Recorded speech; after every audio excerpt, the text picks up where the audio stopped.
listen-only mode.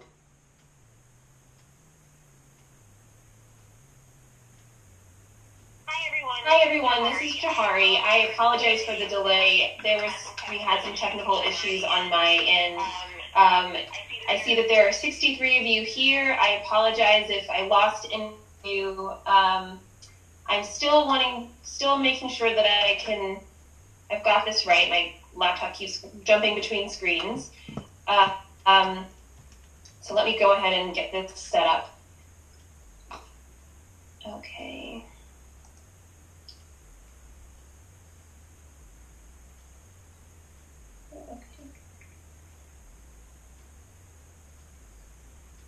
So I wanted to be able to chat with some of you who are actually on, and this is my first time flying solo here, so I don't know how to pull up individuals. So I'm just going to go ahead and get started.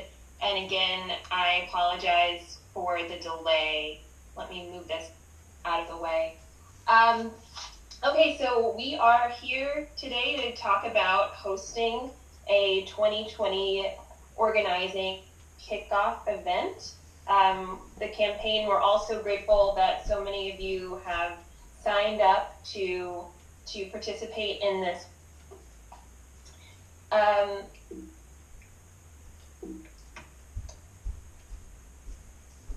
Hosting a kickoff event is an incredible way to participate in the campaign at this juncture.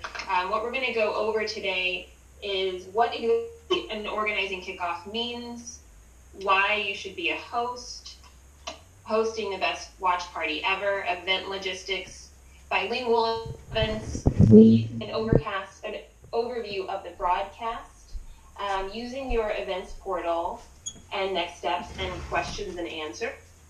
And just a heads up, as I have already had some difficulty using this webinar platform, I'm going to do my best to get to your questions at the end. But if I am not able to access them, I apologize in advance, but we have a way to answer your questions. Just hang in there.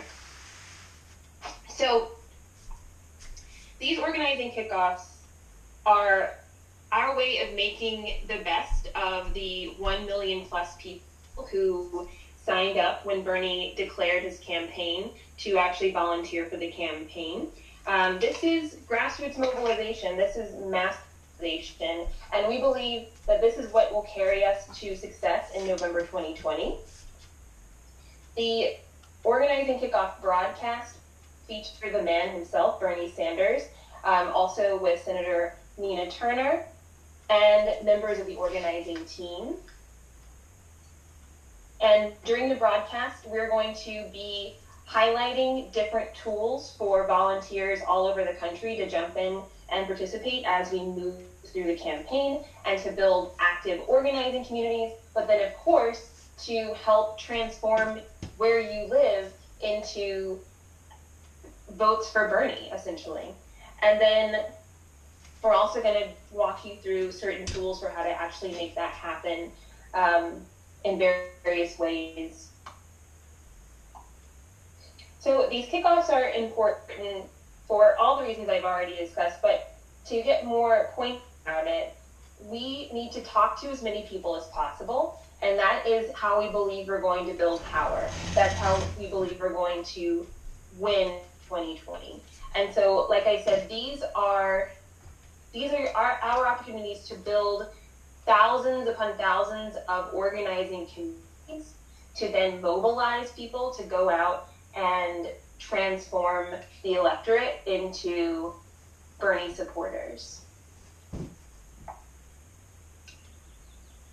To be successful at hosting your watch party, there's not a lot you have to do, but we want to try to get things right. So you want to be prepared with your tech and your materials. So, for instance, as we've already seen today, we had a technical glitch. Try to minimize that on the actual day. So we're going to prepare you with a tech checklist that has incredible details on all the different ways that you can broadcast successfully. And so what does that mean? We need good visuals, so we need a large screen. We need good audio, everyone in the space can hear. And we need you to be in a space that can accommodate the kind of Wi-Fi traffic that we're talking about. So you want really good Wi-Fi.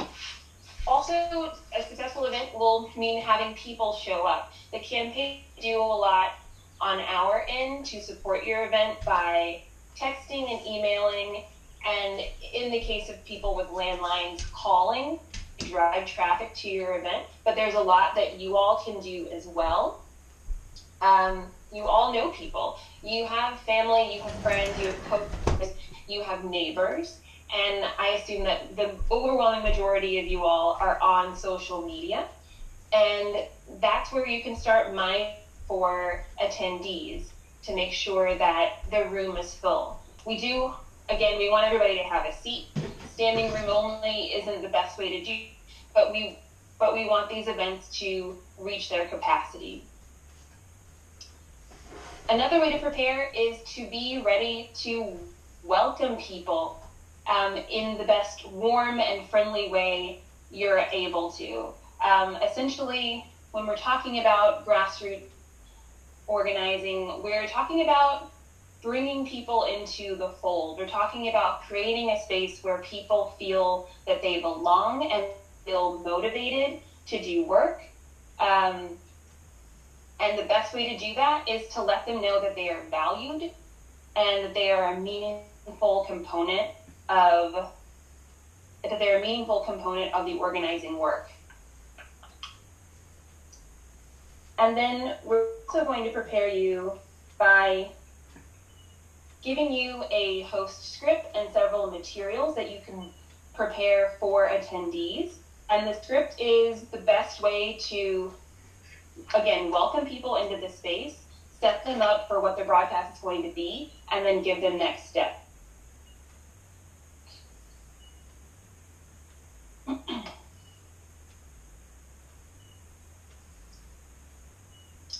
For event logistics,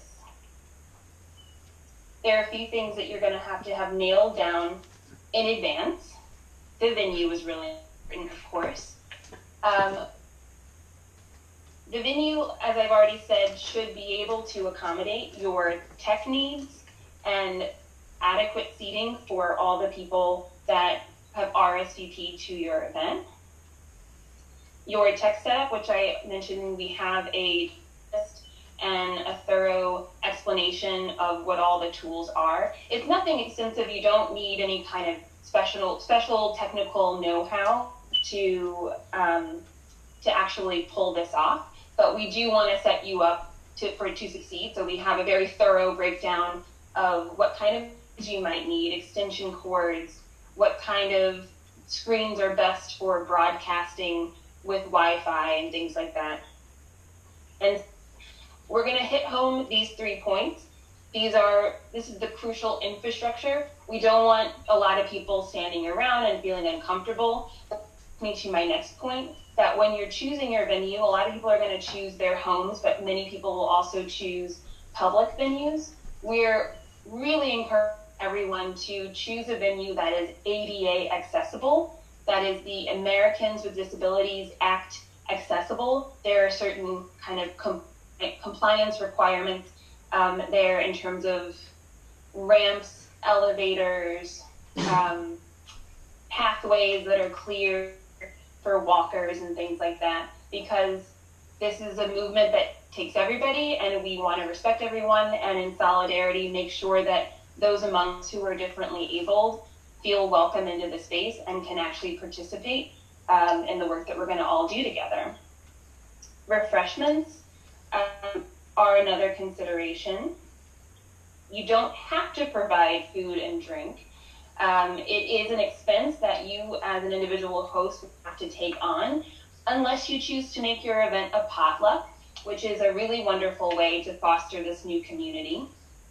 Childcare is something we'd like you to consider, because we don't want to exclude parents. If it's possible to have a separate space for children, or if the space is large enough that anyone who RSVPs can count their children as a +1, +2, +3, and that they can be in that space comfortably. That's another thing we want to consider.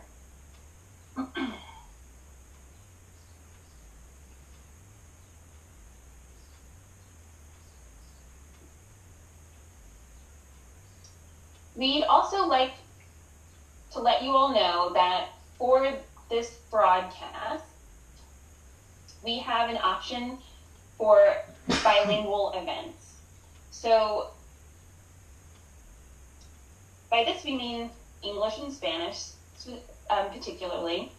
Because it's a broadcast and not actually a live stream, we are pre-recording the kickoff announcement.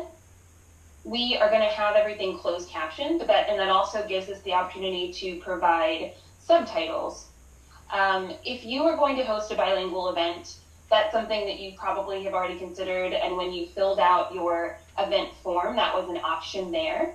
So you know who you are if you're hosting a bilingual event. If you overlook that somehow, it's not too late. You can always adjust your event status and make it bilingual. And so just to be clear, what that means is you yourself will need to speak Spanish. Hosting bilingual events is to bring people into the space who also speak Spanish. But we as a campaign will be providing all of our materials in both Spanish and English. As we get closer to the date, we'll be sending out handouts to everyone, but particularly if you signed up to host a bilingual event, you'll be getting those in English and in Spanish. And if you still really want to host an event in English and in Spanish, but you don't speak great Spanish or you don't speak Spanish at all, but you know someone who does, or you know someone who does, then make that person